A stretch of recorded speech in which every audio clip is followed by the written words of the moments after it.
Hello everyone, welcome to another one of my videos. Today we're driving a 1988 Honda Civic GL. This is the 3-door hatchback version.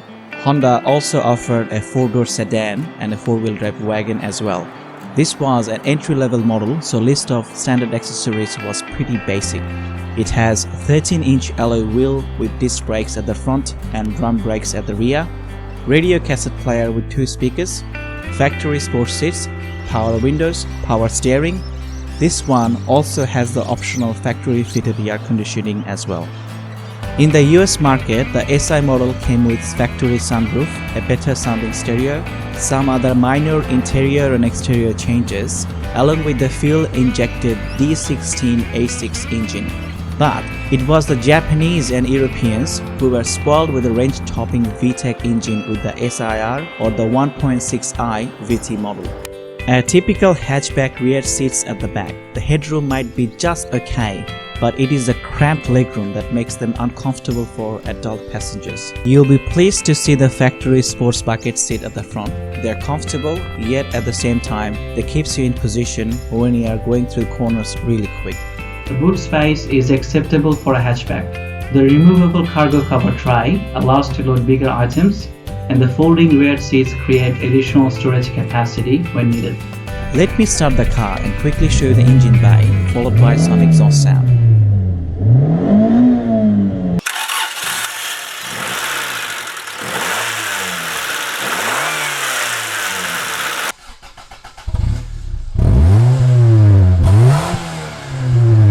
We are going to look at the interior now. Passenger side door lock, power window switch, mirror adjusting stick, speaker, air vent and the glove box underneath.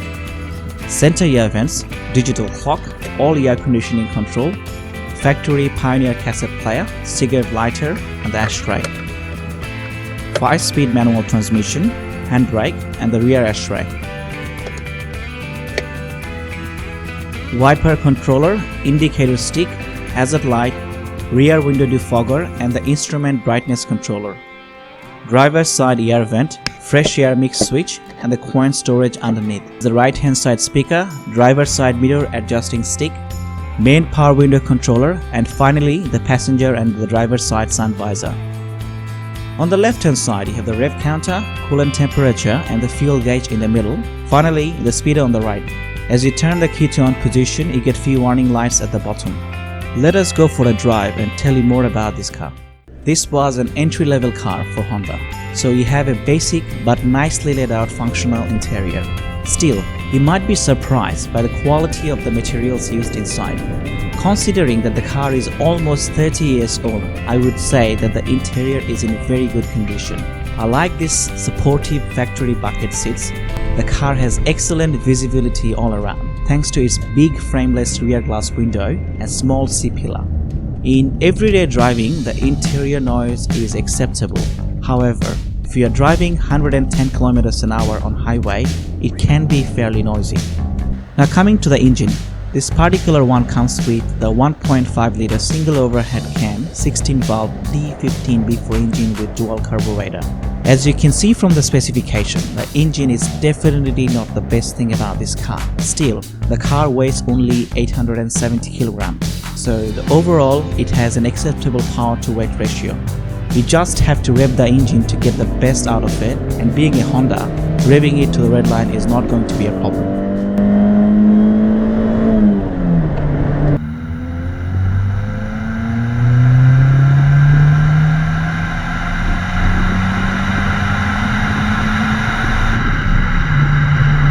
There were overall 8 different engines used with this 4th generation of Civic. Among them, the one that really stands out is the V16i VTEC engine, which was only available in Japan and European market. This was the first VTEC engine produced by Honda. VTEC is engaged from 4,500 RPM and the engine has a redline of 8,200 RPM. I really wish that I had the opportunity to drive a SIR model with this legendary V16A engine. When it comes to driving a manual transmission car, Honda is one of my favorite. Gearbox on this one is no exception either. I love the feel of the cable operated clutch and the gear changes are fairly smooth as well. Now we are coming to the best part about this car. This car is amazing in corners thanks to its double wishbone suspension at the front and multi-link trailing arm suspension at the back.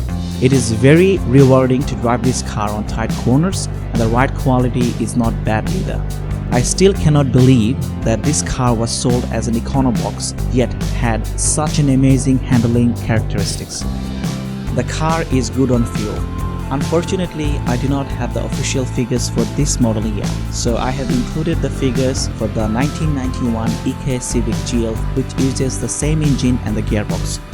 For the time that we have this car, we have managed to get around 7.75 liter per 100 km. Mechanically, these cars are extremely reliable and had very few issues. If you are thinking about buying one, I would suggest to look for rust and dent in the body. I have seen few of them with the air conditioning not working. Also, on few forums in USA, they have mentioned about the worn out steering rack and few other minor issues. As I always say, with any used car purchase, it is always better to buy one with good service history or have the car inspected thoroughly by a professional. I am a big fan of the late 80s and early 90s Hondas, and this car did not change that. I absolutely love the handling characteristics of this car. It would have been even more fun to drive if the engine had a little more power. Well, there is a solution to this. Either you import a SIR model from Japan or buy a cheap hatch like this one and then put a V16A engine on it. I strongly recommend this car to any Honda fan or simply to anyone who is after a cheap, reliable, economic and fun to drive hatchback car. Feel free to share, like and comment on this video and consider subscribing to my channel. Finally, I would like to thank you very much for taking the time to watch my video. I'll catch you next time. Bye now.